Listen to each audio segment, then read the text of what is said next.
So you want to design a board game that is more environmentally friendly. Some people say that the most environmentally friendly board game is the one never made. But that's no fun at all.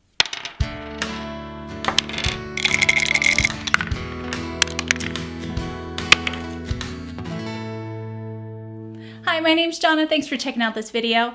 And if you like these videos and like talking about sustainability or like talking about board games, be sure to subscribe because that's pretty much all I talk about on this channel.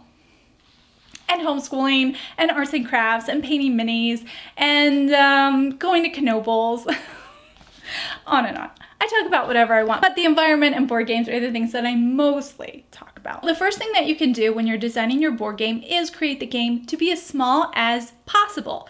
This requires forethought, it requires design intention. So a really good example of this is Cora Quest. Their box is a square and it's I would say it's probably like an 8x8 size box. It is not overflowing with pieces. You can close the lid nicely, but it doesn't have any extra things in it. There's no extra dividers. It is just stuff in a box. And that is kind of what you have to do to keep the box at a reasonable size. As soon as you start adding dividers and inserts, this bloats up the size of the box. Now, whether you want that look or not, that really depends on the game itself. You're gonna have to make that call as the designer, but overall, the smaller the game is, the smaller the carbon footprint will be.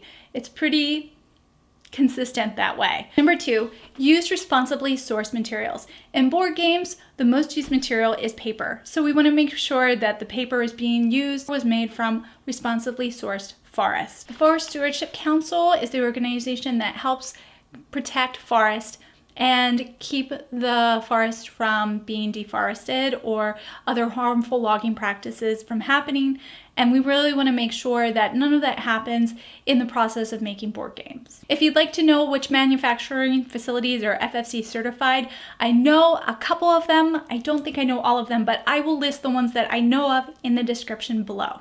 The third step, and one that I feel super important, is to avoid plastics at all cost. That seems pretty easy. Just, avoid the plastic dice, avoid the plastic miniatures, avoid the little plastic bits and bling that we add to our board games. But then there's also sneaky ways that plastic gets into our board games. And that's primarily through finishes on the board game boxes. For example, spot UV finishes are plastics added to the printing process.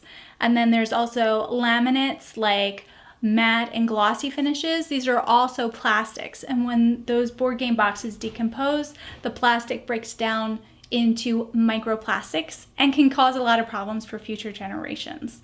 So wherever you see that there could be plastic in your board game, reduce it, go with simple finishes, and go with things like paper envelopes instead of plastic bags, paper wrappings instead of shrink wrap. There are compostable plastic bags coming out, which are much better for the environment. So though there are more options, it is becoming easier and easier to design board games that are more eco-friendly. You just have to keep asking for more options from your manufacturers. If you would like to reach out to me and talk about making board games more sustainable, I would love to chat with you. Just bear in mind, I am not a board game designer. I am not a sustainability expert, but I'm friends with a lot of people who are, so I'll try my best to share any information that I have. Thank you so much for watching. Have a great day, and I'll see you in the next one.